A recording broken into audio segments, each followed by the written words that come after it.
지난 영상에서는 언제 물을 줘야 하는지 알아봤는데요. 오늘은 어떻게 물을 줘야 하는지 알아볼게요. 물은 겉흙이 말랐을 때 듬뿍, 화분 아래 구멍에 물이 흘러나올 때까지 주면 되죠? 네, 물을 줄 때 화분 아래 구멍에서 흘러나올 만큼 듬뿍 주면 되는데 혹시 물을 주실 때 어떻게 주시나요?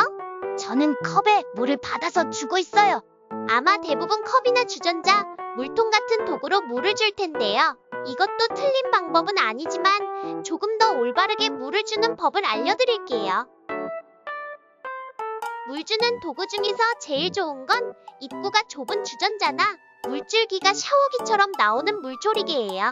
많은 분들이 물을 줄 때 빨리 주고 끝내버리실 텐데요. 그렇게 되면 흙이 넘쳐서 흙이 줄어드는 건 물론 급하게 준 물줄기 때문에 흙이 파이고 화분 안에는 물길이 생겨 흙이 고르게 젖지 않는답니다. 어쩐지 점점 흙이 줄어들더라고요. 네, 그래서 올바른 물 주는 법은 가장자리부터 천천히 주는 거예요. 이거보다 더 좋은 방법은 샤워기처럼 물을 주는 거랍니다.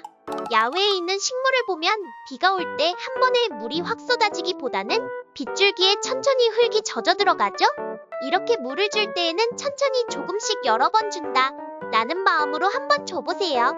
그러면 식물이 좀 더 좋아할 거랍니다. 만약에 잘못된 물주기 방법으로 화분 속에 물길이 생겨버렸으면 어떡하죠? 화분 안에 물길이 생겨서 아무리 물을 주어도 흙이 고르게 젖지 않는다면 먼저 저명관수를 해주세요.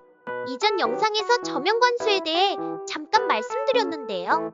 저명관수란 물을 받아두고 그 안에 화분을 넣어 아래에서부터 물을 주는 법이랍니다. 이렇게 물을 주면 전체적으로 흙이 고르게 물에 젖어들 거예요. 물길이 생긴 화분은 어떡하나 했는데 저명관수로 물을 주면 되는군요. 네, 일반적으로 물을 주다가 한두 번은 저명관수로 물을 주는 것도 좋은 방법이랍니다. 매번 물을 주지만 식물의 상태가 좋지 않고 물을 못 먹는 것 같았다면 물 주는 방법을 한번 바꿔보시는 걸 추천드립니다. 올바른 물주기 방법으로 오늘도 슬기로운 식물 생활하세요.